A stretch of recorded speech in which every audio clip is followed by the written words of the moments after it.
producer of Slash. We don't have somebody for We don't have anyone for Carlo, but we can make stuff up. you don't want to sit down, you can stand. Let me fix this carpet so you don't trip on this here. Stand. Let's go. I like to see everyone. There we go, thank you. You want to stand? Okay, so we've got about 15 minutes. I'm going to wrap you up when we get there, but please, questions? Remarks, criticism, insults, whatever you want. Criticism. Or if you want to give an opening statement, if you want to, about your film. And Can I just Yeah, remark to Craig? go for it. Did someone point that out to you, or did you notice that? What did he say? The bobblehead. For anyone that didn't notice, there's a Lance Bass bobblehead in almost every shot of the film, and that took about 5 minutes before every shot. Just like, okay, we got to hide Lance. To make sure it was in a different spot every single shot. And throughout the film, it gets progressively more and more chipped because in location moves, it would just get hurt. But yeah, go ahead and do an opening statement. First, thank you all for coming. It's wonderful to see this many people here this morning, and we hope you enjoyed all the films, and But especially these. especially these. And so I guess we'll just go by the film here. So if does anyone have any questions about Lady in White or anything like that? Nope. Okay. And believe it or not, those first two films are not connected. No, they're not. Boy, they are enjoyable to watch in that order. I have a question for Lady in White. The wet footsteps. Did you just have someone walk in water and then walk across, or how did you do those?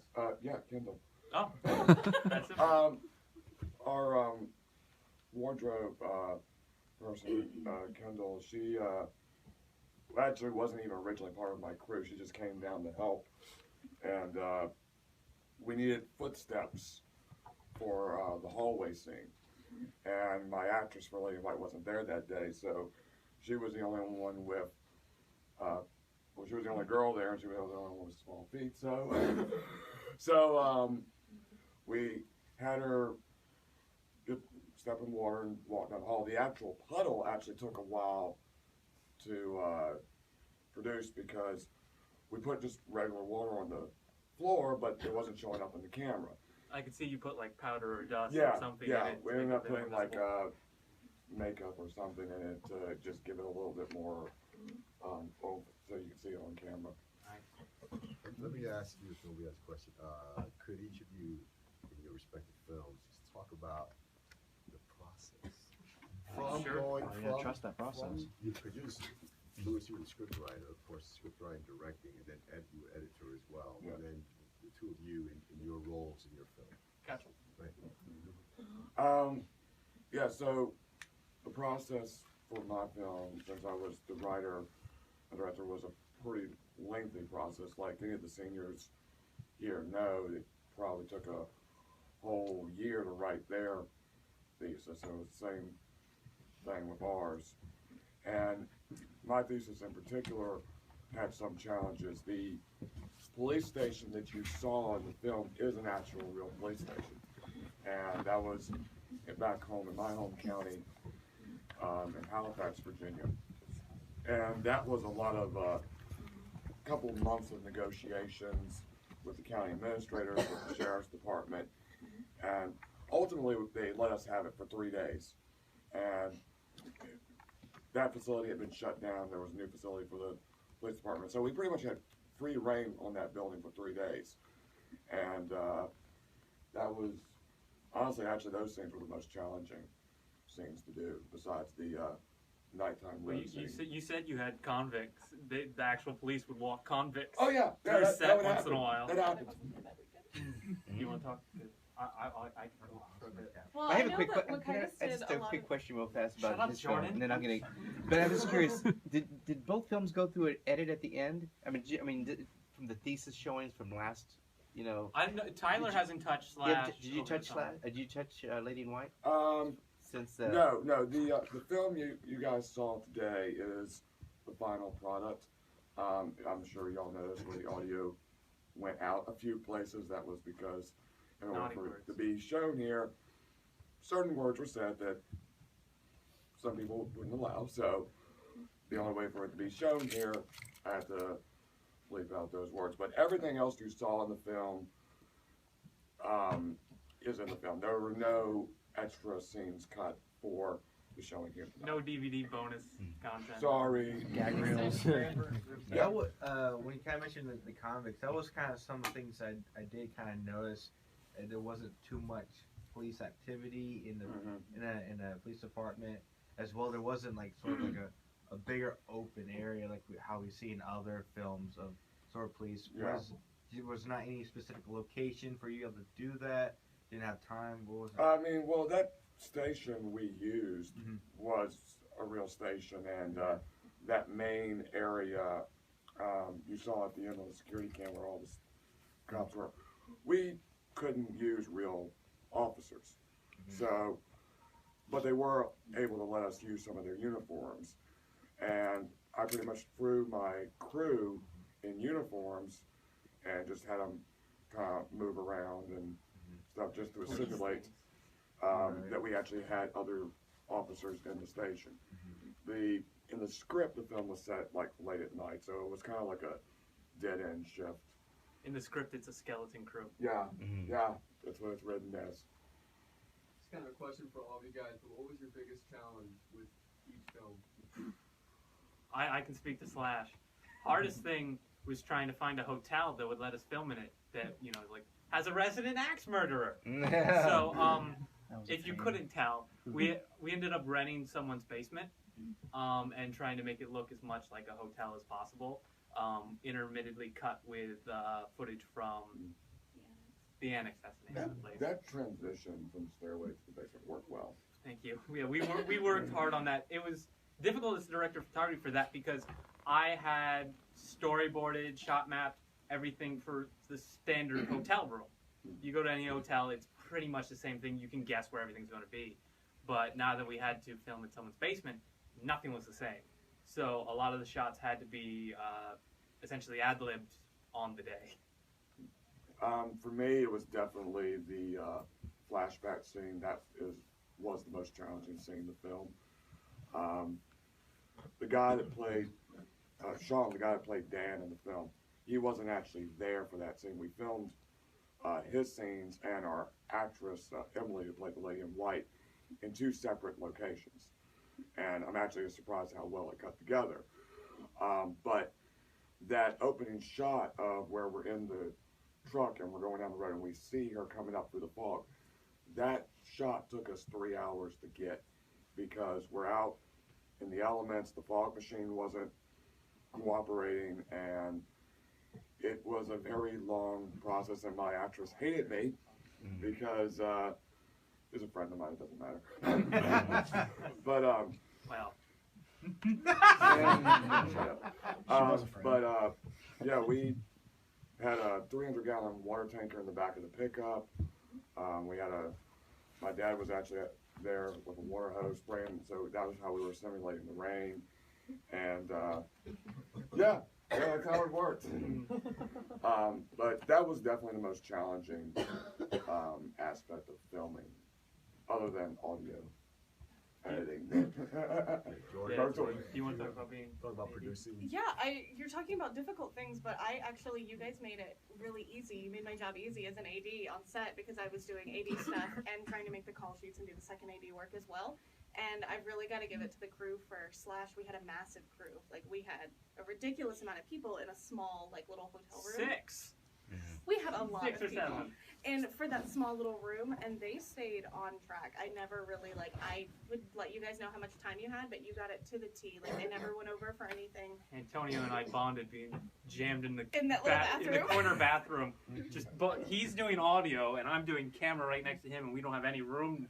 The two biggest guys in the corner, right? I mean, tall. Yeah, there you go. There you go. Just as a DP, I jumped on this film like 3 weeks into junior semester because this whole script is based off of something very personal that happened to Tyler that I don't feel I should speak of.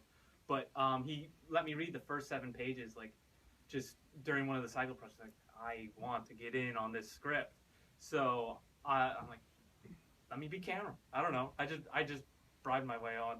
And essentially, I've been helping him work on this film for the year it took, and it was insane. Just from It pays off in the end. I'm very proud of it. But yeah, just from finding a door, finding the right actors, to figuring out how the film ends. There with Slash, there's a whole B plot of this is actually written by an author, writing through his emotions after a breakup, and that had to get cut because it just didn't work. But yeah, it was figuring all that out and everything. Any more questions? Alright, I just want to comment. I really felt like Slash knew what it was.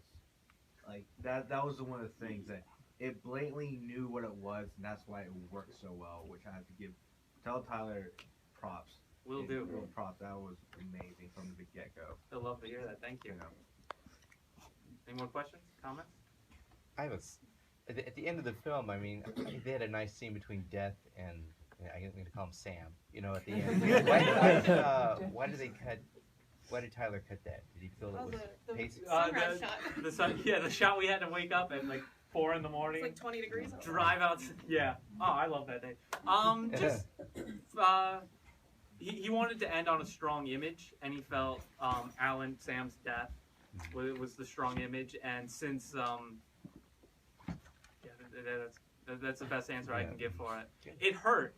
I can tell you for sure. He struggled cutting out that last scene because of the work that went into it. But I think you told him that don't leave it in just because it was hard to shoot. Leave it in because it works. Adds something. Yeah. Is there anything that you could? I'm sorry, you were going to say something. No, you're fine. No, yeah, go ahead. You're the. Calm down. Let Fred go. I know Tyler isn't here, but like, how was it? Like, comedy is hard, and this was hilarious. So, like, how was it seeing Tyler direct it actually do actual comedy? I can't imagine. I mean, it was interesting for sure. He did a great job with just relaying the seriousness of the scene, but also what you're saying is ridiculous. The situation you're in is ridiculous, but you're also in this emotional hell being chased. A lot of it goes to Sam and Haley. They really had the timing of it all down. Tyler would give them reference for like things that inspired it. You know how this is gonna sound really stupid, but how did she go? But really, Sam and Haley did their job very well.